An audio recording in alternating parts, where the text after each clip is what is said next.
हमारे जो लोकसभा के उम्मीदवार हैं भाई कन्हैया कुमार जी, वो आपके सामने हैं और अपना तो विचार आपके सामने रखेंगे। तो कल इनके साथ बड़ी शर्मनाक घटना हुई है जो कि बीजेपी के लोगों को नहीं कराना चाहिए, इस प्रकार की घटना हुई है, उसके बारे में कन्हैया कुमार जी अपने विचार रखें।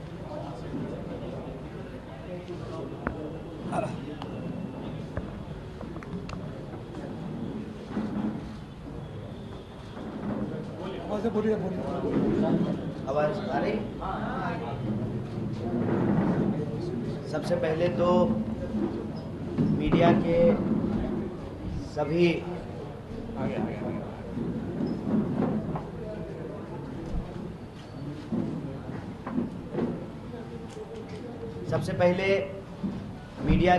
सभी साथियों का, हमारे प्रिंट मीडिया के साथ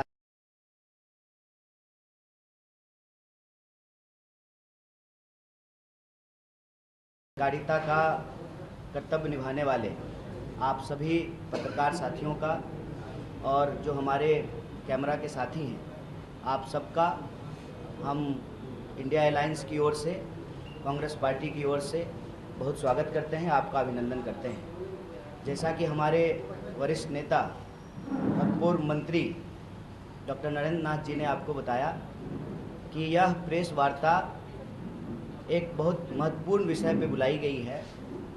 आप में से कई सारे साथियों ने कल जो एक शर्मनाक लोकतंत्र आपराधिक तानाशाही कार्रवाई भाजपा समर्थित मनोज तिवारी समर्थित उनके कार्यकर्ता के द्वारा जो एक कायराना हमला किया गया, उस संबंध में बुलाई गई है। आप में से कई सारे मीडिया के साथी बार बार कॉल करके यह पूछ रहे थे कि क्या इंसिडेंट हुआ। देखिए, हम लोग जो अपने कैंपेन में बोल रहे हैं कि मौजूदा सरकार देश में तानाशाही थोपना चाहती है, जो भाजपा के लोग हैं उनको इस देश के संविधान में कोई भरोसा नहीं बचा है, इसीलिए वो इस देश के विपक्ष को समाप्त करने के लिए तरह तरह के हथकंडे अपनाते हैं।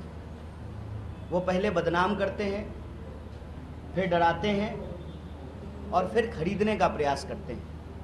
आप सब ने देखा कि सूरत में क्या हुआ, खजुराहो में क्या हुआ, इंदौर में क्या हुआ। वो उत्तर पूर्वी दिल्ली में भी यही करना चाहते हैं, लेकिन उत्तर पूर्वी दिल्ली की जनता जिस तरीके से इंडिया अलायंस को, कांग्रेस पार्टी को, आम आदमी पार्टी को और हमारे सभी घटक दल के जो कार्यकर्ता हैं, नेता हैं, जो जन समर्थन मिल रहा है, यह घबराहट साफ साफ दिख रही है। 2 बार से बीजेपी के सांसद हैं यहाँ पर। लोकतंत्र में यदि उनको भरोसा है, अगर उनको इस देश की न्यायिक प्रक्रिया, संविधान और जो व्यवस्था है हमारे देश में, वोट की व्यवस्था, लोकतंत्र की व्यवस्था, उसमें अगर भरोसा है तो चुनाव हो रहा है।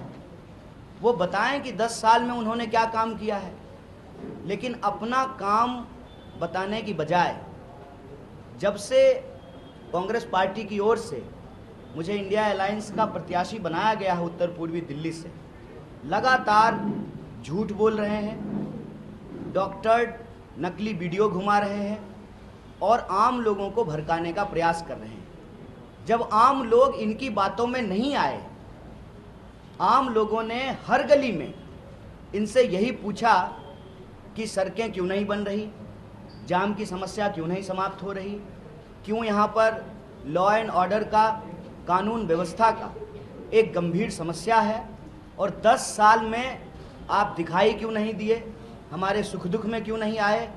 इन सवाल का जवाब जब देते इनको नहीं बन पा रहा है, तो अब ये बदनाम करने के बाद अब ये डराने की अपनी प्रक्रिया शुरू कर चुके हैं। तो मैं उनको कहना चाहता हूँ, हम गांधी जी के सिपाही हैं, हम डॉक्टर बाबा साहेब भीमराव अंबेडकर के संविधान को मानने वाले लोग हैं। हमारे अंदर शहीद आजम भगत सिंह का साहस है। ये कितनी भी कोशिश कर लें, हम रुकेंगे नहीं। हम उत्तर पूर्वी दिल्ली की जनता के सवाल उठाते रहेंगे और हमारा सवाल उठाने का असर देखिए।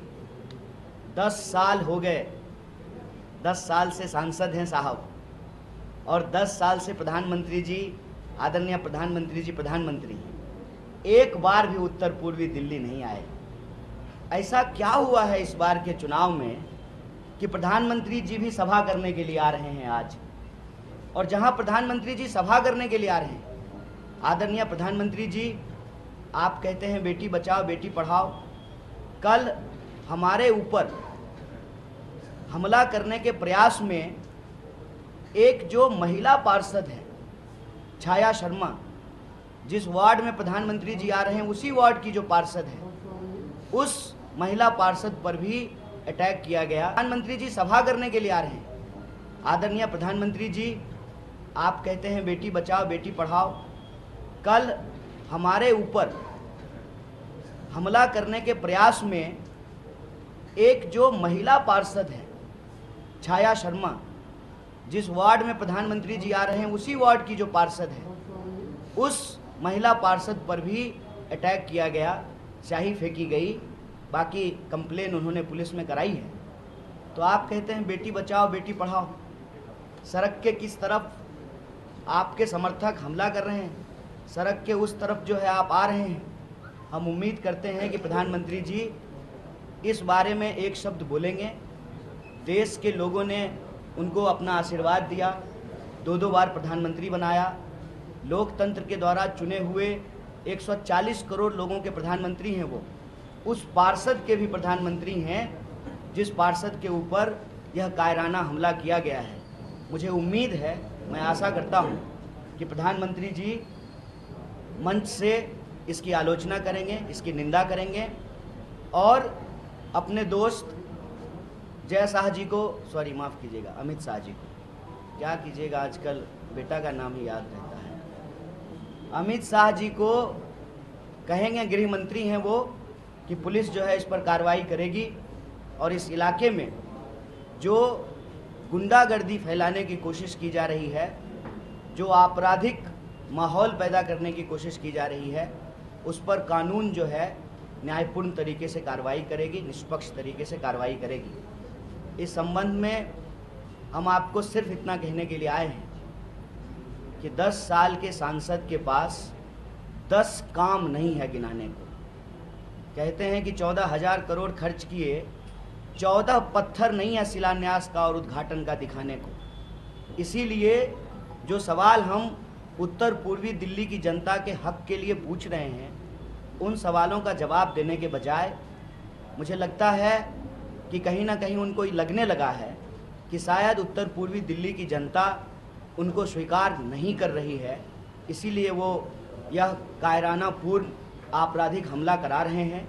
लेकिन हम उनको कह दें कि हमारे पुरखों ने स्वतंत्रता सेनानी बनकर इस देश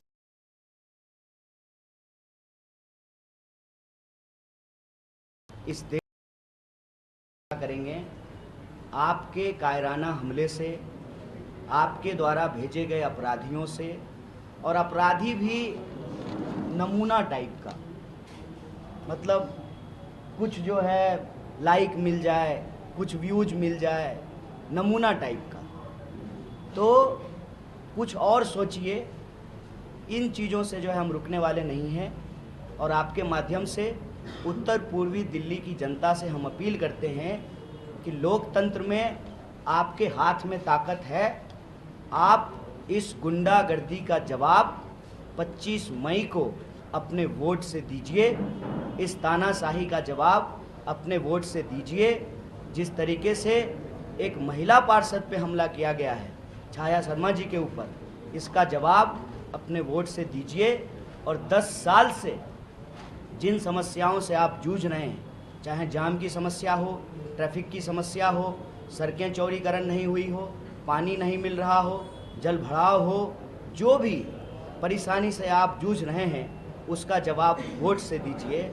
और सांसद महोदय से यही कहेंगे, सांसद महोदय, आपने अगर काम किया है तो किसी भी मंच पे आकर के बहस कर लीजिए। ये गुंडा भेजने का क्या ज़रूरत है? बहस कर लीजिए, आप अपना काम गिना दीजिए। और आपने जो 2 गांव गोद लिए थे 2014 में, वो गांव हम घूम करके आए हैं। अगर आपने काम किया है तो अपना काम गिनाइए। विपक्ष को बदनाम करना, नकली वीडियो चलाना, गुंडे भेज करके लोगों को डराना और पैसे से खरीदने की कोशिश, ये हथकंडे हमारे ऊपर काम नहीं करेगा। हम लड़े थे और संविधान को बचाने के लिए, लोकतंत्र की रक्षा के लिए अपने आखिरी सांस तक संघर्ष करेंगे। एक बार फिर से आप सभी साथियों का बहुत बहुत धन्यवाद, बहुत बहुत शुक्रिया। आप में से कोई साथी अगर कोई प्रश्न करना चाहते हैं तो आप प्रश्न करें, बस एक बारी बारी से। छाया शर्मा ने कंप्लेंट कराई है, क्या आपने भी कोई पुलिस कंप्लेंट कराई है जिस तरीके का हमला आप पर किया गया? स्वाभाविक रूप से मैंने, जब हम प्रेस कॉन्फ्रेंस करके मीडिया के माध्यम से उत्तर पूर्वी दिल्ली की जनता को, देश को बता रहे हैं, तो देखिए, देशभक्त होने का मतलब होता है कानून में भरोसा करना। देशभक्त होने का मतलब होता है संविधान में भरोसा करना। तो कानून कहता है कि आप सबसे पहले इसकी सूचना पुलिस को दीजिए। हमने कंप्लेंट कराई है, हमारे इलेक्शन एजेंट ने कंप्लेंट कराया है हमारे बिहाफ पर, और हम अभी प्रत्याशी हैं। हमारी सुरक्षा की जिम्मेवारी इलेक्शन कमीशन ऑफ इंडिया की है। जो आरओ हैं उनके पास भी हमने एप्लीकेशन दिया है, हमने कंप्लेंट कराया है। तो चुनाव में किसी तरह का बदलाव आप करने जा रहे हैं? जिस तरीके के हमले अब स्टार्ट हुए हैं, अभी चुनाव आगे तेजी पकड़ेगा? नहीं, चुनाव में बदलाव जनता कर रही है और उसी की बौखलाहट का ये नतीजा है कि हमारे विरोधी जो हैं हमसे बहस नहीं कर पा रहे, हमारे सवालों का जवाब नहीं दे पा रहे, तो वो गुंडागर्दी पे उतर आए हैं। लेकिन गुंडा भी थोड़ा ढंग का भेजना चाहिए, नमूना टाइप का भेजते हैं। मेरा सवाल ये है कि आप हर देश में एक ऐसे बड़े मुद्दों पर मुखर होकर के बात करते हैं। आज दिल्ली में पिछले कई दिनों से स्वाति मालीवाल का एक मुद्दा चल रहा है, महिला के साथ मुख्यमंत्री के आवास पर जिस तरीके से वापस हुआ। ये प्रेस कॉन्फ्रेंस हमारे ऊपर जो हमला हुआ है, लोकतंत्र के ऊपर जो हमला हुआ है, उसके ऊपर है। अब मतलब हर प्रेस कॉन्फ्रेंस में जो है हर सवाल का जवाब आप लोग जो है चाहते हैं। अभी हम आपसे ये आग्रह कर रहे हैं कि यह प्रेस कॉन्फ्रेंस एक स्पेसिफिक मुद्दे पे बुलाई गई है, तो आप इस मुद्दे से जुड़े हुए कोई सवाल हैं तो आप पूछें। आपका लगता है कि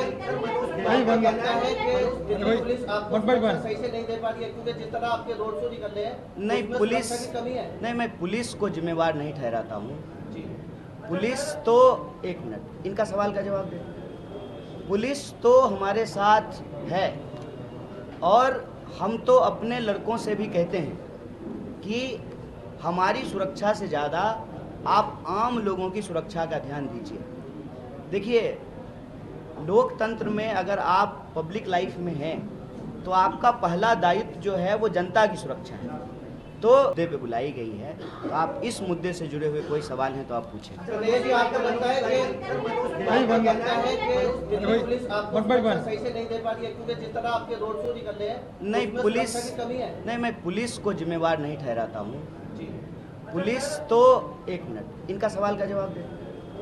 पुलिस तो हमारे साथ है और हम तो अपने लड़कों से भी कहते हैं कि हमारी सुरक्षा से ज़्यादा आप आम लोगों की सुरक्षा का ध्यान दीजिए। देखिए, लोकतंत्र में अगर आप पब्लिक लाइफ में हैं तो आपका पहला दायित्व जो है वो जनता की सुरक्षा है। तो हम पुलिस हमको सुरक्षा दे दे और हम सुरक्षित हो जाएं, हम इसके लिए प्रेस कॉन्फ्रेंस नहीं कर रहे हैं। देश सुरक्षित रहे, लोकतंत्र सुरक्षित रहे, संविधान सुरक्षित रहे, और इस देश में एक चुनावी प्रक्रिया है, इलेक्शन कमीशन ऑफ इंडिया है, उसकी एक जिम्मेवारी है, पारदर्शी तरीके से चुनाव हो। हम उस प्रक्रिया को सुरक्षित करने के लिए प्रेस कॉन्फ्रेंस कर रहे हैं। देखिए, हमको अपनी सुरक्षा की चिंता नहीं है। हमारा जन्म जो है वो बिहार की धरती पे हुआ है। संघर्ष हमारा जीवन है। जाको राखे साइयाँ मार सके ना कोई, हमको अपनी सुरक्षा की कोई चिंता नहीं है।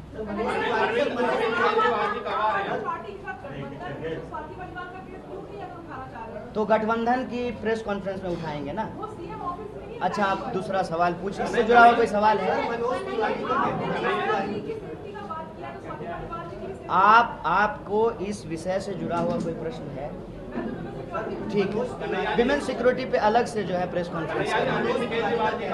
ये जो षड्यंत्र है आपके द्वारा, कांग्रेस के द्वारा रचा गया है, क्योंकि आप चुनाव में हार रहे हो। कौन कह रहे हैं? कौन कर रहे हैं? तो हम जो है उस नमूने को उनके मंच पे हम भेज दे रहे हैं। उसका आप सोशल मीडिया प्रोफाइल उठा करके देख लीजिए। वो जो है आतन अपराधी है। अगर ये बात उठा रहे हैं तो हम आपको फोटो दिखा देते हैं। क्या आप ट्विटर चेक करके नहीं आए थे? सुबह में आए थे। ये देखिए, तो ये कौन मंच शेयर कर रहा है? ये कौन बैठा हुआ? हम बैठे हुए। आप पलट करके मनोज तिवारी से फोटो दिखाए थे? उनको फोटो दिखाए थे? क्या बोले मनोज तिवारी? नहीं, ये सवाल आपने उनसे पलट के पूछा कि ये कौन है जो आपके मंच पे बैठा हुआ है? प्रॉपर ये जवाब दिया है कि ये जो षड्यंत्र है उसकी वो निंदा करते हैं, लेकिन जिस तरीके नहीं, निंदा करते हैं। एक मिनट, लेकिन आपने षड्यंत्र। अच्छा, तो ये व्यक्ति उनसे जुड़ा हुआ है, भाजपा का कार्य, उनके साथ चुनाव कैंपेन कर रहा है। इसमें लेकिन किंतु है, देश में उनका है, 10 साल से वो सांसद हैं। इस क्षेत्र की सुरक्षा व्यवस्था, जो कानून की व्यवस्था है, लॉ एंड ऑर्डर है, उसको देखना उनका काम है। गृह मंत्री तो उन्हीं के पार्टी के हैं ना। तो क्या इस पे जो है जांच कराना वो मेरी जिम्मेवारी है कि उनकी जिम्मेवारी है? सरकार वो चला रहे हैं कि हम चला रहे हैं? हम गृह मंत्री हैं कि वो गृह मंत्री हैं? ये क्या लेकिन परंतु है? सीधा सवाल है। उनका समर्थक है, उनके पक्ष में वोट मांग रहा है, उनके मंच पे बैठा हुआ है, उनकी रैलियों में जा रहा है। असल बात जानते हैं क्या है? उनकी रैली में जाने वाले जो आम लोग हैं ना, वो भी कह रहे हैं कि इस बार मनोज तिवारी को वोट नहीं देंगे, इसीलिए वो घबरा गए हैं। और मैं आपको ये बता देता हूँ, कल से जब ये वीडियो वायरल हुआ है कि उनकी रैलियों में आए हुए लोग कह रहे हैं, आम लोग, कि उनको वोट नहीं देंगे, तभी से ये बौखलाहट बढ़ी है। और मैं आपको बता दूं, प्रेस कॉन्फ्रेंस की शुरुआत में हम आपको कहा कि हमारा कैंडिडेचर अनाउंस हुआ, ये नकली वीडियो व्हाट्सएप पे घुमाना शुरू कर दिए। जब आम लोगों की तरफ से कोई प्रतिक्रिया नहीं आई, इनकी बातों से जब लोग नहीं भड़के, लोग जब भारी जन समर्थन हमको देने लगे, आम लोगों में बढ़ता प्यार देख करके ये घबरा गए। ये जिस गली में घुस रहे हैं उनको घुसने नहीं दे रहा है। लोग जहाँ जाते हैं वहाँ लोग खड़े हो जाते हैं, कहते हैं रोड नहीं तो वोट नहीं, नाली नहीं तो वोट नहीं, और इनको गली में कैंपेन नहीं करने देते हैं। तब उन्होंने ये साजिशन, ये बौखलाहट में कि अब हमारे कैंपेन को वो डिस्टर्ब करना चाहते हैं। षड्यंत्र अगर हम कर रहे हैं तो सरकार वो चला रहे हैं ना, दिल्ली पुलिस उनके अंडर में है ना, जांच क्यों नहीं करा रहे हैं? और हम आपको सबूत दिखा रहे हैं। यहाँ मंच पे बैठा हुआ है क्या कोई? यहाँ हमारे मंच पे ये लॉयर हैं, हमारे इलेक्शन एजेंट हैं, ये कम्युनिकेशन डिपार्टमेंट में है, ये पूर्व मंत्री हैं, शिक्षा मंत्री थे, और ये लॉयर हैं। कोई है मंच पे बैठा हुआ जो हिस्ट्री सीटर हो, अपराधी हो? इनमें से किसी को आप देखे हैं नमूनागिरी करके जो है वीडियो बनाए वायरल होने के लिए? आप लोग किस ऊपर बार-बार आरोप लगता है, जिस तरह की आपने देश को तोड़ने की बात करते हैं आप, और लगातार नहीं, ये आरोप वही लगाते हैं ना भाजपा वाले। लगाते हैं। मनीष कश्यप जो बिहार के अभी नए नेता बने, वो भी तो मनोज तिवारी 10 साल से सांसद है ना, तो क्या आलू छील रहे हैं? बेबी बियर पी से फुर्सत हुआ कि नहीं? बेबी को बियर पीने से फुर्सत हुआ है कि नहीं? कहते हैं बेबी बियर पी के नाचे लगली छमक छमक छम। और जनता जानते हैं उनसे क्या गवा रही है? मनोज तिवारी भागे लगलन नाली देख के छमक छमक छम।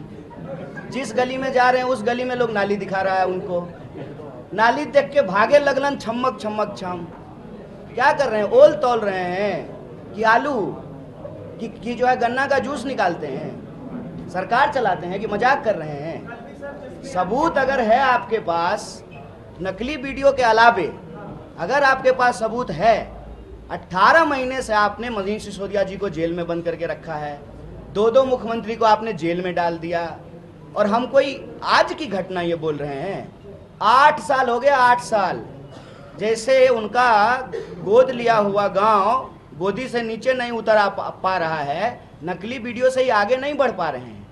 नया नेता पुराना नेता से मतलब नहीं है, मतलब है कानून व्यवस्था से, मतलब है संविधान से, मतलब है इस देश में चुनाव होता है, मतलब है चुनाव आयोग से, मतलब है चुनाव की प्रक्रिया से, मतलब है पारदर्शिता से। हम प्रश्न उठा रहे हैं कि अगर उनको हमसे कोई सवाल पूछना है तो हमने उनको आमंत्रित किया कि इसी तरह से आप सब लोगों को बुला लेते हैं और प्रेस के सामने हम दोनों डिबेट कर लेते मनोज हैं। तिवारी को अपनी हार तो नहीं दिख रही है। अब हार तो जनता दिखाएगी, वो हम नहीं दिखाएंगे, जनता दिखाएगी, 24 लाख लोग। और हार नहीं दिख रही है तो एक बात बताइए, हम तो नहीं हमला करवा रहे हैं उनके काफिले पर। हम तो अपने सभी कार्यकर्ताओं से अपील करते हैं आपके माध्यम से, देश भर से लोगों ने चिंता व्यक्त की, मैं सब लोगों से हाथ जोड़ करके निवेदन करता हूं, देखिए इनका आखिरी हथियार है, ये इनका आखिरी हथियार है, तो ये हमारी चुनावी प्रक्रिया को बाधित करेंगे, आम लोगों को गुमराह करेंगे, ताकि चुनाव में जो मुद्दे हम उठा रहे हैं वो हम नहीं दिखाएंगे, जनता दिखाएगी, 24 लाख लोग। और हार नहीं दिख रही है तो एक बात बताइए, हम तो नहीं हमला करवा रहे हैं उनके काफिले पर। हम तो अपने सभी कार्यकर्ताओं से अपील करते हैं आपके माध्यम से, देश भर से लोगों ने चिंता व्यक्त की, मैं सब लोगों से हाथ जोड़ करके निवेदन करता हूं, देखिए इनका आखिरी हथियार है, ये इनका आखिरी हथियार है, तो ये हमारी चुनावी प्रक्रिया को बाधित करेंगे, आम लोगों को गुमराह करेंगे, ताकि चुनाव में जो मुद्दे हम उठा रहे हैं उन मुद्दों से लोगों का ध्यान भटका दिया जाए। आपको बिल्कुल नहीं भटकना है, शांतिपूर्ण तरीके से, अहिंसात्मक तरीके से, गांधी के मानने वाले, देखिए गांधी जी ने इस देश के लिए जान दिया, इंदिरा गांधी जी ने इस देश के लिए जान दिया, राजीव गांधी जी ने इस देश के लिए जान दिया, हम कांग्रेस के सदस्य हैं, कांग्रेस के उम्मीदवार हैं, हम देश के लिए जान दे देंगे, लेकिन इनकी किसी भी हिंसात्मक कार्रवाई का हाथ जोड़ करके शांतिपूर्ण तरीके से बिल्कुल गुमराह नहीं होंगे, क्योंकि इनका आखिरी हथकंडा यही है कि ये इस क्षेत्र के लोगों का ध्यान भटकाएं। ध्यान नहीं भटकने देना है। सभी कार्यकर्ताओं और सभी समर्थकों से अपील है कि आपको मेरी चिंता हो रही है, बहुत अच्छी बात है, लेकिन आप चिंता मत कीजिए, मैं ठीक हूँ, हमारे पास धन दौलत नहीं है। मनोज तिवारी जी सबसे अमीर सांसद हैं, प्रत्याशी हैं, मैं सबसे गरीब सांसद प्रत्याशी हूँ, लेकिन हमारे अंदर हौसला है, कायरता नहीं है, इसलिए आप घबराएं नहीं, शांतिपूर्ण तरीके से अपने चुनावी कैंपेन को आगे बढ़ाएं।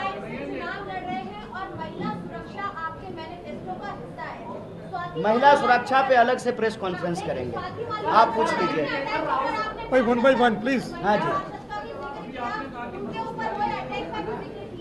हाँ बोलिए बोलिए बोलिए बोलिए बोलिए। गाँव जो गोद लिए थे, गाँव आप होकर के आए वहाँ पे, तो उनकी जरा दुर्दशा का थोड़ा वर्णन कीजिए कि क्या है, कैसे वहाँ- मनोज तिवारी जी ने गांव गोद लिए चौहान पट्टी, चौहान बस्ती, चौहान पट्टी और सभापुर पाट के पास, और बुराड़ी में उन्होंने गांव गोद लिया कादीपुर। उस गांव की हालत यह है कि कादीपुर गांव में डीडीए एनओसी नहीं देने के चलते, डीडीए के द्वारा एनओसी जो नहीं दिया जा रहा है, नहीं छोड़ दीजिए ना, इसकी ज़रूरत नहीं, वो खोज लेंगे, वो स्मार्ट आदमी है, ट्विटर चलाते हैं, वो तो ऐसे ही पूछ लिए पूछने के लिए, कोई बात नहीं है, कुछ पूछना था, उनको मालूम है सब चीज़। तो वहाँ पे जो है डीडीए जब एनओसी नहीं दे रही है, लोगों के घर बन करके तैयार हैं और जो है उनको बिजली नहीं मिलती है, और हर जगह भयंकर जो है जल भराव की समस्या है, नल में पानी नहीं आता है, लोग फ़ोन करते रहते हैं, टैंकर नहीं आता है, लेकिन नाली से पानी बहते रहता है। यह जो उत्तर पूर्वी दिल्ली में रहने वाले लोग हैं, जो सवाल हम उनका उठा रहे हैं आपके सामने, ये उत्तर पूर्वी दिल्ली के लोगों ने ही मुझे बताया है। यहाँ पर जब हमने व्हाट्सएप नंबर जारी किया, हर क्षेत्र की समस्याएं मंगाई, तो लोगों ने हमको बताया, और हमको तो ये मालूम नहीं था कि उन्होंने कोई गांव गोद भी लिया है, वो भी 2014 में, 10 साल हो गए, ये भी मुझे लोगों ने बताया है। तो ये जो समस्या उस गांव की है या उस वार्ड की है, कमोबेश ये पूरे उत्तर पूर्वी दिल्ली की समस्या है।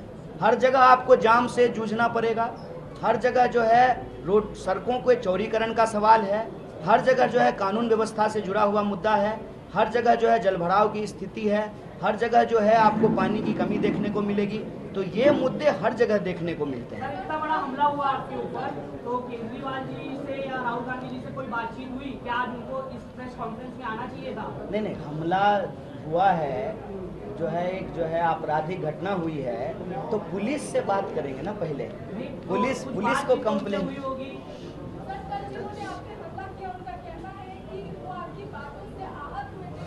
तो वोट दे देते ना मेरे खिलाफ। लेकिन वो तो वोटर भी नहीं है ना, वो तो वोटर भी नहीं है यहाँ के, वो तो कहीं और के रहने वाले हैं। तो वोट दे देते ना हमारे खिलाफ, या वोट का अपील करते लोगों से।